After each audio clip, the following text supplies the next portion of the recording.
Good evening, and welcome to the Florida Pulse. I'm Rick Christie, editorial page editor of the Palm Beach Post, and tonight we're going to be talking about one of the biggest topics that is dominating everything in terms of our conversation right now in the country, and that has to do with the distribution of the new COVID vaccine. It's on everyone's mind, and so we thought we would bring on a couple of public health experts to talk with us about it this evening. First up, I'd like to introduce Dr. Terry Adiram, who is Senior Associate Dean for Clinical Affairs at Florida Atlantic University. Thank you, Doctor, for joining us tonight. Thank you. And also Dr. Cindy Prinz, the Assistant Dean for Educational Affairs and Clinical Associate Professor of Epidemiology at the University of Florida of Public Health and Health Professions. Thank you, Dr. Prinz, for joining us as well. Thank you. And I'm going to be joined and hosting this by Nathan Crabb, who is Opinion and Engagement Editor at our sister paper at the Gainesville Sun. Welcome, Nathan. Thanks. All right, so let me go ahead and get started because, boy, there's a lot of questions going on, a lot of questions swirling out there about the COVID vaccine. Well, the first one, which has already been delivered from Pfizer Pharmaceuticals, and there are several others in production. So let me first start by asking, if I can, Dr. Adira, let's get some basics here so that people understand where we're coming from. Because in terms of the trials and the authorization, can you just tell us real quickly, if you can, what is, I believe, emergency use authorization? Yeah, no, that's a great question. I know that confuses everybody and people are using that term in the news. But an emergency use authorization is a mechanism used by the Food and Drug Administration for allowing the use of medical devices and products such as medications, vaccines, and other medical products during a public health emergency. Okay. FDA determines that the benefit of using that previously unapproved product outweighs any downside to it. So okay, so that kind of those kind, I guess, what's the acronym, EUA? Those are for emergency situations, I guess, like this, where you're in the middle of a pandemic and you need to get something out there quickly. Exactly. So, okay, and also the process also of approval of going through this is it usually faster, or does the I guess the advisory group that advises the FDA on this, do they take the same amount of time? It really depends on what the product is. It could be a simple product that has already been approved for something else, like a medication, but now it's for this use, and the FDA scientists would review it and issue the emergency use authorization. For something like a vaccine, like the Pfizer and the Moderna vaccine, they take a lot more time and get external review in addition to the FDA review before the agency, the Food and Drug Administration, would issue that emergency use authorization. Oh, okay. Well, Dr. Prinz, let me ask you, this is the first vaccine to be developed in like 9 months, which is, to use the administration's term, really is warp speed. And so how do we know, or if someone asked you out there, how do we know the vaccine is safe if it's been developed so quickly? Because initially I remember the discussions were among your colleagues and everything, that we could be looking at a year before we would see the vaccine. So how do we know the vaccine is safe? Yeah, good question. So this vaccine, even though it seems to have been developed very quickly, it has gone through the testing that it's needed to go through in order to get this EUA approval. Mm-hmm. So it did do phase 1 and phase 2 testing, which are largely testing protocols for safety initially. And then it's gone into phase 3, where they're still looking at safety of the vaccine, and they will continue to look at safety as it rolls out. But it's gone through all of those required protocols. I think what happened here was, we got very lucky. On the one hand, we also were able to get the sequence of the coronavirus, identify the RNA that needed to be a target for this, or included in this vaccine, I should say. And all of these things kind of came together nicely. And we have to remember too, there was a lot of money and a lot of person power being thrown at development of all of these vaccines. Well, true that. Yeah, I think in the U.S. government, I think put up like 1.95 billion or something like that to help move the process along. So let me ask one other thing though. Are there people and I'd like actually both of you to take a shot at this and everything. Are there people then, because we had to move this, because this process moved along somewhat quickly and was authorized somewhat quickly, are there people that should not be getting the vaccine right now that you might identify? Dr. Prinz first, please. Okay. Right now, the vaccine is approved for those age 16 and older. So that's one thing that they are, working on testing vaccine in younger children. But right now, this Pfizer vaccine is for 16 and older. Okay. Moderna, if it gets approval, would be 18 and older. There's been really not a lot of data in pregnant women. So, that would be a decision that they should make with their physician. And then other than that, obviously we're keeping an eye on people with a history of serious allergic reaction called anaphylaxis. Right. And Dr. I did hear something about there has been at least one allergic reaction, I think, by an individual that they've had to monitor and so on. So other than pregnant women, are people with comorbidities, for example, or with certain ailments or anything like that? Should they be concerned about getting in line for a shot? Yeah, I would say no to that. It can be given to, as Dr. Prinz was saying, for the Pfizer vaccine, that the one that's already had the EUA issued, age 16 and over, pregnant women and children under 16 would not be necessarily appropriate for the vaccine. Pregnant women should discuss it, pregnant and lactating women, I should say, should discuss it with their physician. But it should be given to most people who have comorbidities, heart disease, renal disease, and things like that, because those people are at higher risk of getting the disease. So. Oh, okay. All right, cool. I'm going to throw it over to Nathan now to pick up the next round of questions. Thanks, Rick. Let's talk a little bit more about side effects. Because this process was so fast, I think some people are worried. Why should I be concerned about getting serious side effects later on if the first people that got the vaccine have only been it's only been a few months? Dr. Prinz, what would you tell folks like that have those kind of concerns? Yeah, well, I would say one thing is that typically with a vaccine, we would expect to see side effects show up within the first several weeks after the vaccine. Now, we have to keep in mind, though, that you can get sort of the 1 in a million side effect. We haven't vaccinated a huge amount of people yet, so we are keeping an eye out for that. But overall, this vaccine does seem, at least so far, very safe. There are side effects, and people can expect to experience them. It's really your immune system responding to the vaccine and doing what it needs to do. So, I would say to people, we're going to keep an eye on it. But right now, it looks like this is really a fairly safe vaccine to roll out. Okay. And so something that I think people might not have realized until the last couple of days when one of the drug company executives mentioned it is this question of whether the vaccine gives a protective effect only, or also helps prevent the transmission of the virus. So I guess I maybe continue with you, Dr. Prinz, and maybe Dr. Adirham, you can chime in as well.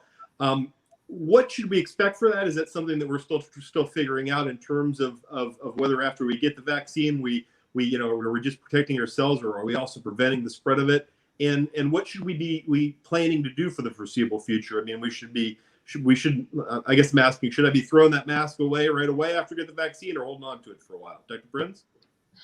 Well, you definitely want to hold on to your mask for a while. What we know from the vaccine trials is that these vaccines are very effective in preventing COVID disease itself. There's potentially some evidence that shows that they may actually prevent the asymptomatic transmission as well of COVID. But right now we don't have enough data to know that for certain. So those masks they're important, and they're going to stay with us for a while. Dr. Adirham, what would you tell people kind of what to expect over the next several months? Is it kind of business as usual from what they've done if they've been safe and taken precautions for the last few months? Right. I would just underscore what Dr. Prinz was saying, is that we just don't have the data right now, specifically with the Pfizer vaccine, that it prevents somebody who may have the virus, not show any symptoms, and be able to transmit it to somebody else. We just don't have that data yet. But we also need to immunize a certain number of people in the population before we put a stop to the virus, traveling among people. So it'll be several months before we get to a place where, one, we have the data, and it's looking like Moderna vaccine may prevent transmission, but also that we immunize enough of the population where we put a stop to the transmission. What's that number for herd immunity? Is it 70%? Is it more than that? What's the target that we should hope for? Well, I'll defer to Dr. Prinz on this, but we typically hear 70 to 80% of the population should be immunized before we see herd immunity. Dr. Prinz, is that right? Yeah. So, Dr. Prinz, tell me about how this vaccine works. There was some confusion, I think, because the governor of all people was suggesting you can just get one dose and maybe be good. It seems the scientific literature that I've read is suggested that you do need that second dose. So what would you tell folks about getting the 2 doses? Yeah, so this is a 2-dose vaccine. The Moderna vaccine will be a 2-dose vaccine as well. And what's important to know is that after 1 dose of the Pfizer vaccine, you have about 50% efficacy. When you hit that second dose, it goes up to about 94% efficacy. So there's a big value in getting that second dose of the vaccine. It's really critical to do that to get the full benefit, protective benefit of the vaccine. And the same for Moderna. You want both doses in order for it to really work as effectively as it can. Thank you. Rick? Oh, okay. I kind of wanted to follow up on that a little bit, because that is an interesting question, because there were certain folks out there who were saying, well, maybe the best thing to do to make sure we vaccinate more people quickly is to just give everybody that first shot and hit that 50%. And I think wasn't some of that based on the fact that there are some vaccines that only have like 50% efficacy? Dr. Adirham, is that correct or not? I think the vaccine should be administered as it's been studied and shown to be effective, and that's 2 doses. The flu vaccine varies year to year how effective it is, but seasonal flu is not as deadly as COVID-19, and it really needs to be administered as the emergency use authorization specifies and as it's been studied. Okay, all right. So let me talk a little bit more about drill down into the vaccine distribution issue, which is really becoming kind of the topic. How are decisions, Dr. Adirham, if we can keep going here, how are decisions made about who gets the vaccine first? Yeah, those are some of the toughest decisions society has to make. And the CDC has the final decision making, but they do this through engagement with communities, with experts, and they take the advice of the Advisory Committee on Immunization Practices that deliberates over the science, how it's implemented, and the ethics of how vaccine is prioritized. And they met last week and determined that for the very first phase, actually 1A, they're calling it, that the people who are the most at risk are frontline healthcare workers and people living in skilled nursing facilities and adult congregate living facilities and work in those places. So those are the people who are going to be priority for the vaccine, but people need to understand that the Moderna vaccine is now likely to be approved. We'll find out at the end of this week. Right. That'll add more doses, but it's going to be continuously manufactured. The CDC said 5 to 10 million doses a week. And so, those people, the 20 million people that they believe can be immunized by the end of the year, they'll then go to the next group of people will likely be people like first responders and people who are very, very high risk of infection. So that advisory committee will let the CDC know what their recommendations are, and the CDC will issue its guidance to states. Okay, let me ask real quick a question that we got from the audience, because there's a lot of people chiming in. Real quick, Dr. Prince, how long does the vaccine last? How long is it effective in our systems right now? Do we know? We don't. So simple answer right now is we don't have the answer yet. We also don't know how long immunity after COVID infection lasts. We expect that immunity after vaccination should be strong, and it should give you hopefully longer lasting immunity than if you get COVID-19. But right now we don't have the answer to how long it'll last, whether we'll need a vaccine booster in the future.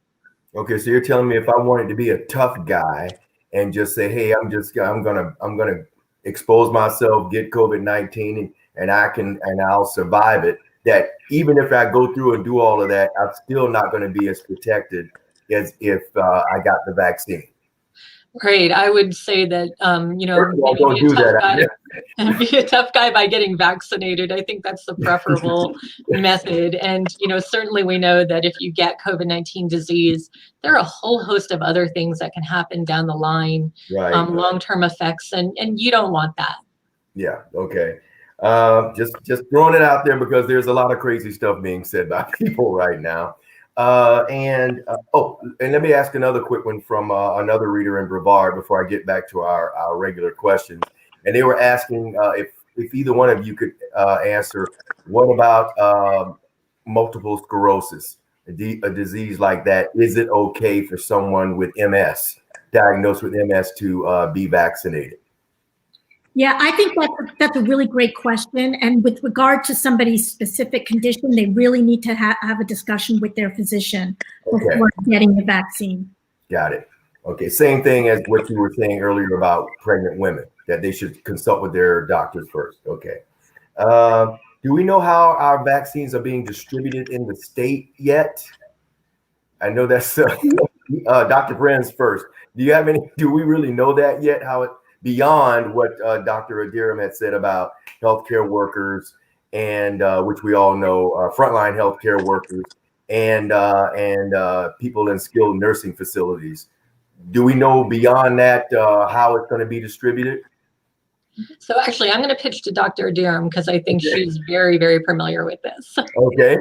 Yeah. So the way Florida, in every state, will implement it in the best way possible. They tend to stick to the CDC guidance. But in Florida, what the Florida Department of Health decided to do was to send the first vaccine doses to 5 hospitals in the state that would partner with community hospitals. So about 30 hospitals will eventually end up getting the vaccine for their frontline worker staff.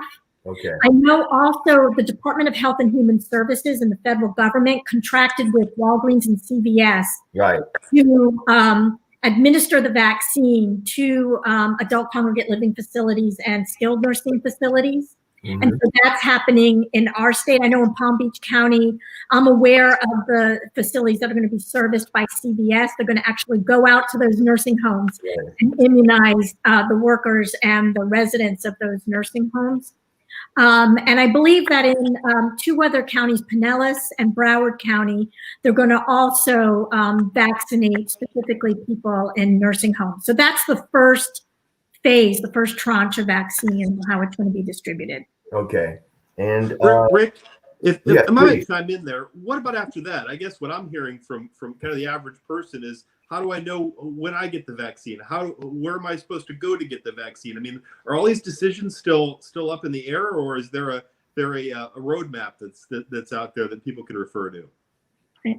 That's a great question, and all this should be made public. The last that I saw on the Department of Health website was from October, and that really needs to be updated, and it may have been within the last day or two. But what the Florida plans are for as it rolls out past the end of this year, how it's going to get vaccine into the arms of the very large group that's going to be the next group. So the implementation is a lot easier when you have a captured audience at a hospitals and at nursing homes, right? The next part is the hard part. So the answer to that is really, I don't know. Well, this kind of dovetails into Nathan's question also kind of dovetails into the issue of equity and how we deal with poor populations and communities of color. And do you see trying to bring those communities into the mix as would have to be a big part of our strategy of getting people vaccinated? Because I'm asking that because I know a lot of those people actually are in jobs where they are exposed a great deal, working in grocery stores and everything like that. This kind of makes me curious. Is the Department of Health consulting with public health experts like yourselves to come up with a strategy? Just curious. I would hope so. I know for myself, I've personally been consulted, but you're exactly spot on. And the next phase will likely include those essential workers that are where Blacks and Hispanics are disproportionately represented. And I hope that those groups will be included. It's a matter of how will the Department of Health get vaccines to those communities. Okay. So that's really an important question for the Department of Health. Well, and the last question on that before I turn it over to Nathan for the next topic, and that is that there is one of the big questions is how do you convince enough people to actually get the vaccine, so that you reach that herd immunity level that Nathan was referring to earlier. And for example, the Black community, where obviously there have been issues in this country with public health over the decades, Tuskegee and certainly the Henrietta Lacks story. What do you, Dr. Prinz, say to someone in that community who says, look, I'm just not sure I trust the government on this. There's just too much bad history. And, and so what would you say to us if you were talking to someone in that community? Yeah, I think the first thing that's really important to say is that I acknowledge that. Absolutely. There's been a really devastating history of things that have been done in some of these communities in the name of public health, a long time ago, but still maybe more recently as well. And what I think we need to say is that, these are populations that are very high risk of very poor outcomes. They are more likely to encounter the virus because of, jobs that people are doing. And I think it's just really critical to listen to what people are saying in these communities, have conversations, and make sure that we are answering questions as much as possible to help people understand that public health, we are here to help. We're really not trying to push something on you that we believe would do harm. But again, we're working against a bit of a bad history. Yeah. All right, let me turn this over to Nathan. I know that I kind of wanted to ask Dr. Adira about this too, because she's actually done a lot of work on this, and actually wrote about this earlier. Let me ask this then. What would be, Terry, can you tell me what your message would be also to this group? Because you have studied this and you actually were telling me some time ago about the fact that it is pronounced that Blacks are dying at like 3 times the rate of whites when it comes to COVID-19 infections. How do you sell this to that community? Right. No, and you're exactly right. And I totally underscore what Dr. Prinz said. She's spot on. What I would recommend, I'm going to turn your question around a little bit, is that the Department of Health really look for those trusted communicators. And what we're finding is that people, even in the Black and Hispanic community, trust their doctors. So we really need people who look like them, who are trusted in those communities, to help us convey those messages. And also to get to Florida physicians, we need to train them in how you talk to people who are wary about the vaccine. And this includes not only the most high-risk populations, Blacks and Hispanics, but anybody else who may have what we call vaccine hesitancy. This is Okay. really important. Communication and how we present it is really critical. All right, thanks. Nathan? So let me jump off that a little bit. I mean, the communication of this to the general public obviously is so critical to getting to that herd immunity number. Dr. Prinz, I mean, when people get the flu shot every year, you kind of hear certain things that are just misinformation, or people that say, oh, I don't want the flu injected into me. The shots make you sick and all this sort of thing. I mean, how do you deal with those kind of folks who already are predisposed to not want to get something as simple as the flu shot to convince them to get the COVID-19 vaccination? What misconceptions would you like to dispel about vaccines in general? Sure. So one misconception to dispel, of course, there's been a while back, there was a paper that tried to link vaccines with development of autism in children, and this has been disproven over and over again. Unfortunately, some of that still lingers. What I want to say is that, this vaccine, there are no preservatives in this. There's no link here between, bad outcomes in the vaccine. So that's one thing that's really important.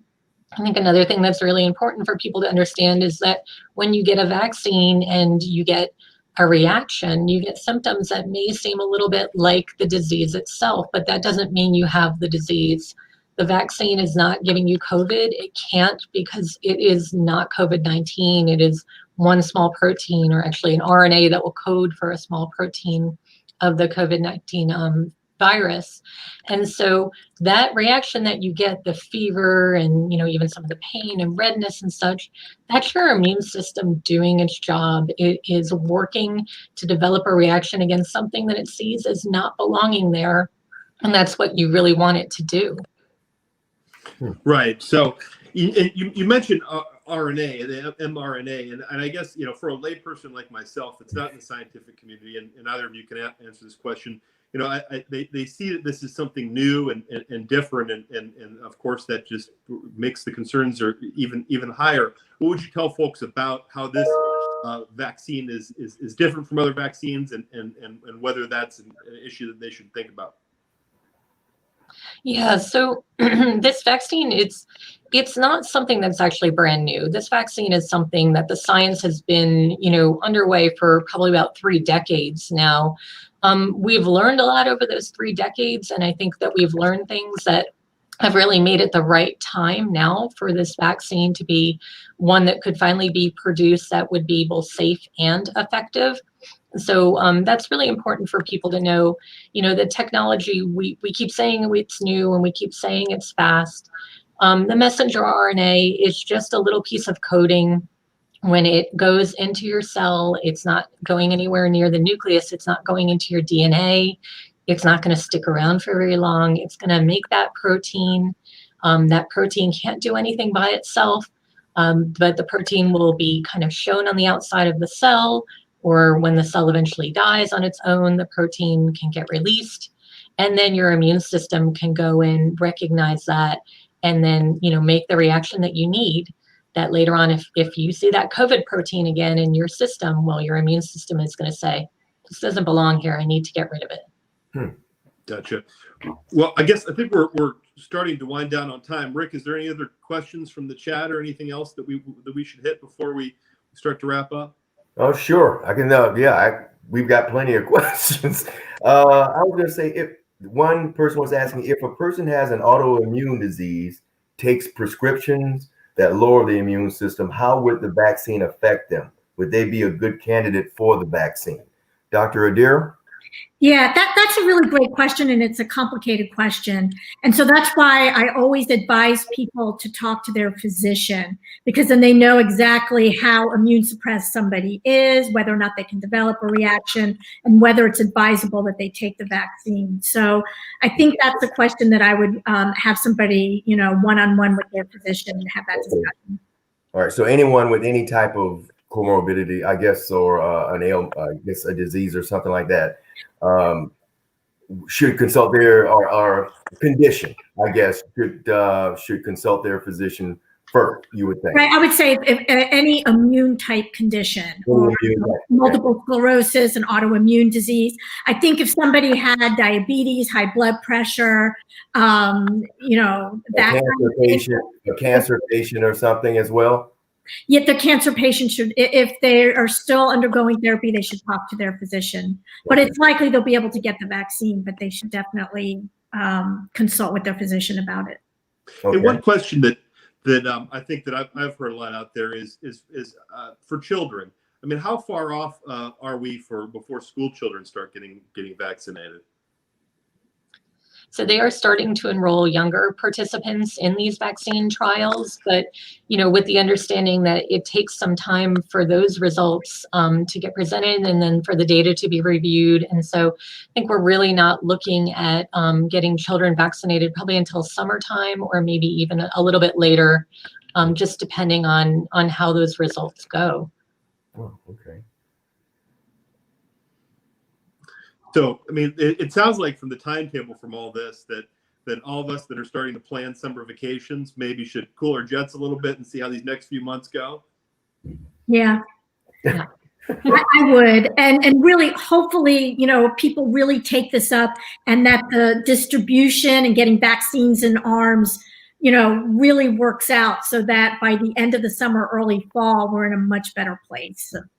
Okay. Dr. Adirham, do you know if the state of Florida specifically has indicated when elderly non-resident snowbirds can get shots, or does that make any difference? I mean, this was a question from a reader who I guess is a snowbird, and they're saying, well, will I be able to get a shot when I am down in Florida, or will I have to like wait until I go back to New York or New Jersey? Yeah, it depends on how the vaccine is being distributed. If somebody, you know, is down the line, you know, and they're starting to administer vaccines at, you know, pharmacies, then it probably doesn't matter that you live here or not. But it's really going to depend on the state planning for how vaccines are going to be administered for the bigger groups later on. Okay. And a final question for you both, because we are past a little bit past our time here, so I was told to stop. Why is this is from and this again goes to trying to dispel possibly, you know, myths and stuff that are out there. And someone is asking, you know, why is the CDC not promoting vitamin C and D and minerals like zinc and magnesium to prevent COVID-19 from striking hard? Some of these are therapeutics. So could both of you just kind of say some comment regarding that, answer regarding that, so that we don't have people doing things that they should not be doing? So Yeah. Dr. Prenz first. Sure. So, I mean, there are definitely some things out there that I know people use and take that they feel are effective against infection, but I think we have to be careful as well and say, you know, are these things that have necessarily been tested in randomized controlled trials? And that's our gold standard for figuring out whether something actually works effectively. And so, you know, we need to be careful. Obviously, something like vitamin C maybe isn't harmful if you're having your glass of orange juice, but, you know, people have to be aware that if you take something in high amounts, it actually can be very harmful sometimes. So you want to really get that evidence before you start pushing out some of these things as true therapies. Okay. And Dr. Adirham, please. Yeah, no, the CDC is going to promote, as Dr. Prinz is saying, evidence-based therapies, or, you know, any federal agency and physicians really should only be promoting those therapies where we have the evidence that it works. And as Dr. Prinz says, we don't have evidence that vitamin C or vitamin D works, and vitamin D, you know, can be toxic in high doses. So for any of those things, patients should really consult with their physicians to make determinations about whether they should take those things. Oh, okay. All right. Well, I mean, we could go on for a while here with questions on this, because again, this is just such a huge topic and everything. But you know, actually, I did have another question. Because there was stuff happening today, and again, when we're looking at Florida adding another 11,500 cases, deaths up to So that brings us up to 1.55 million cases reported, and another 125 deaths.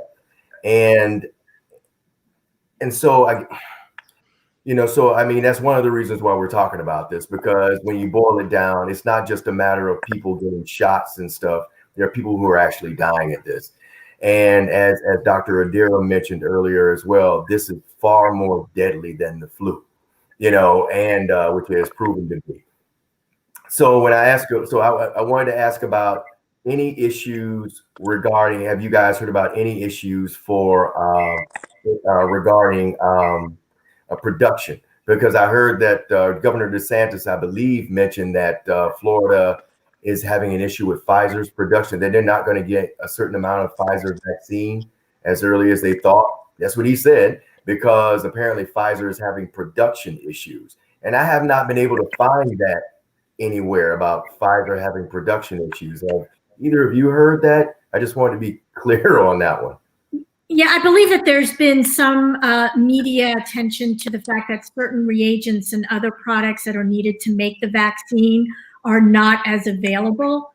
But I don't know specifically what Governor DeSantis was referring to. Okay. All right. And Dr. Prinz, you haven't heard about any production issues for Pfizer? No, I'm along the same lines of what Dr. Adiram said. I, understood that this was said, but I really don't know any specifics about an issue. All right. So, I'm just going to give you guys one last chance to comment here, and we're going to, before we sign off, if there's anything that we didn't ask that you would like folks to know, like our audience to know. Dr. Adiram first, please. I think what I would want to say is that it's really, really important that people take care of themselves here in Florida and stay safe, and to use what we call non-pharmaceutical interventions or public health interventions that we know work.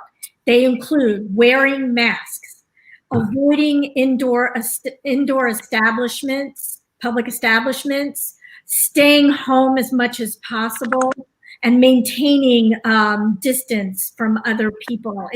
It's going to be a tough winter, and it is really tough over the holidays. But, really, if we could just do this and make it to the end of the summer, early fall, hopefully we'll be in a much better place and be able to enjoy, our families and the holidays and so on. Right. Yeah. I believe CDC Director Robert Redfield said we could be up to 450,000 deaths by the end of January if we don't do a better job here. Dr. Friend? Yeah, I mean, I just so want to emphasize how much I agree with Dr. Adiram that, right now is the time to keep protecting yourself. We've had bumps in cases after Thanksgiving. We are unfortunately expecting to see more bumps in cases after our December holidays. And, even though the news of the vaccine is great, it gives us a lot of hope, but we are not near the end of this. And you have to take those precautions and really pay attention to wearing that mask, maintaining social distancing, not letting your guard down. And it's not time to have those gatherings in your home and to go to places where you could potentially get infected. Yeah. All right. I'm going to, so Dr. Friends, University of Florida, and Dr. Adiram from Florida Atlantic University, thanks so much for joining us this evening and on this really, really important topic. I want to thank my co-host too, Nathan Crabb from the Gainesville Sun. We'll be doing this again, probably in about another month on another big topic, or maybe even this one. We'll see. Thanks to everybody for joining us tonight, and thank you guys for being here again. Thank you. Thank you. Thanks.